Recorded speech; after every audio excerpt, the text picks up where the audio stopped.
Alhamdulillah, dengan ungkapan ini kita bersyukur kepada Allah yang telah memberikan kepada kita berbagai macam kenikmatan sehingga kita bisa berkumpul di sini melaksanakan kewajiban kita. Allahumma salli wa sallim ala sayyidina Muhammadin.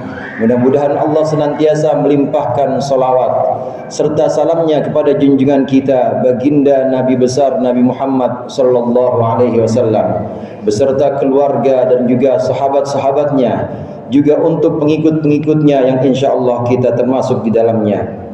Melalui mimbar ini khatib berpesan, marilah sama-sama kita senantiasa bertakwa kepada Allah, melaksanakan perintah-perintah Allah dan menjauhkan larangan-larangannya.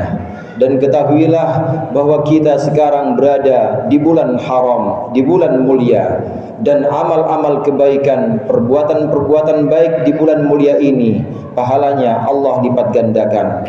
Hadirin jamaah rahimakumullah, apa yang telah kita laksanakan, kebaikan-kebaikan, amalan-amalan dari Jumat ke Jumat, dari waktu solat ke waktu solat, bahkan dari Ramadan ke Ramadan selama 1 tahun, itu menjadi satu kafarah, menjadi satu penghapus dosa di antara keduanya.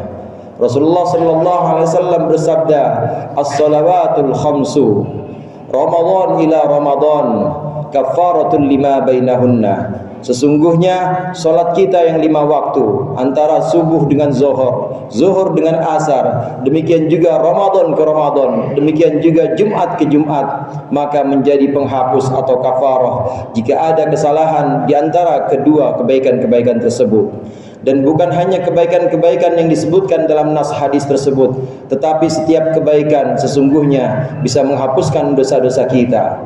Oleh karenanya Rasulullah sallallahu alaihi wasallam juga berpesan kepada kita, ketika kita melaksanakan dosa, maka hendaklah susul dosa itu dengan perbuatan-perbuatan baik. Satu waktu kita terpeleset dalam maksiat, maka susullah dengan perbuatan baik semisal wudu.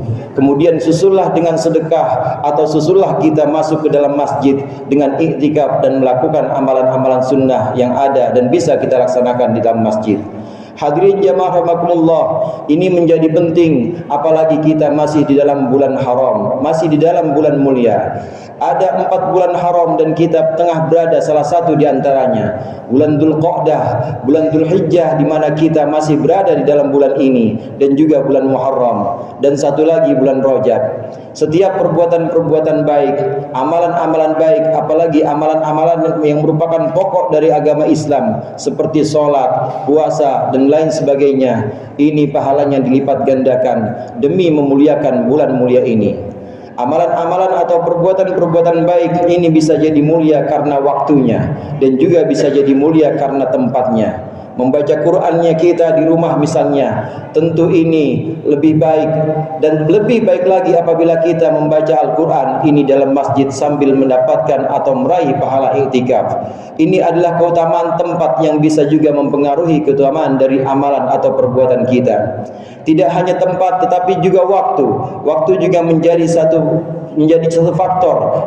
Sebuah amalan atau sebuah perbuatan kita ini dilipat gandakan oleh Allah. Sebagaimana kita ada di hari Jumat ini, juga kita ada di bulan haram ini, maka perbuatan-perbuatan baik kita insyaallah dilipat gandakan oleh Allah Subhanahu wa taala.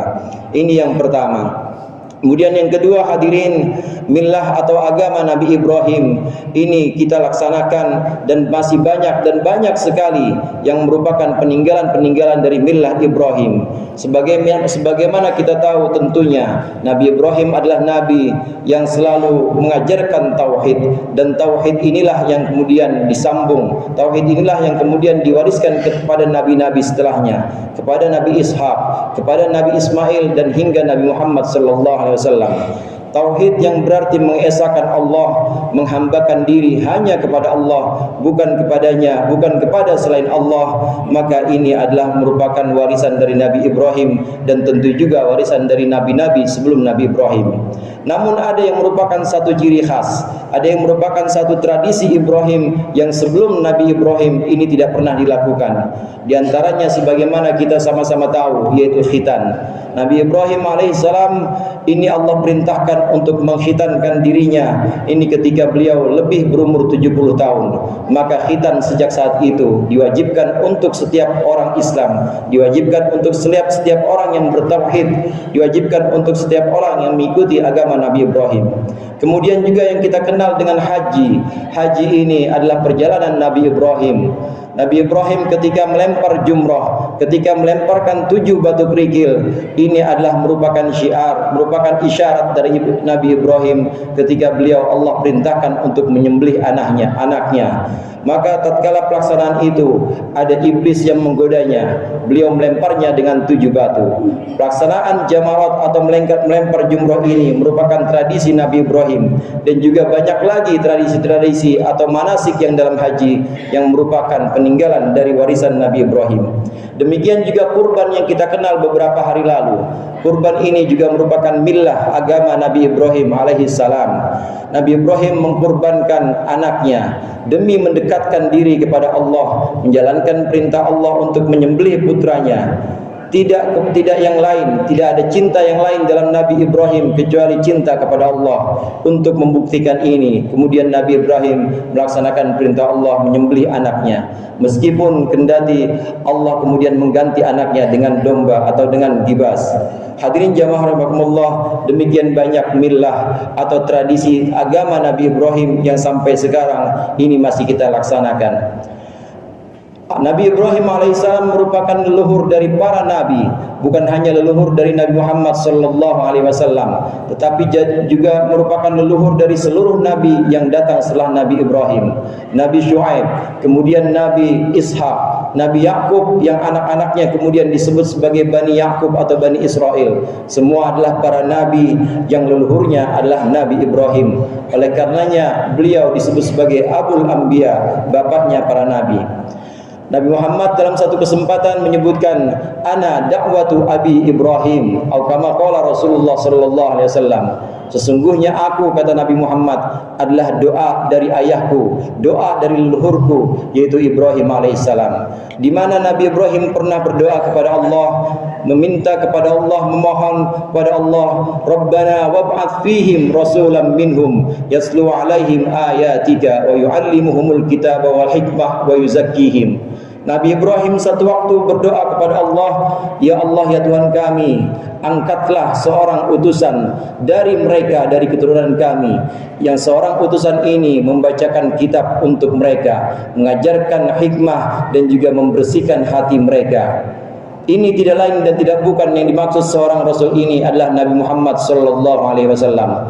Oleh karenanya Nabi Ibrahim disebut oleh Nabi Muhammad sebagai bapakku yang mendoakanku sehingga aku menjadi nabi penutup, menjadi nabi penyempurna dari ajaran agama Allah yang ada sebelumnya.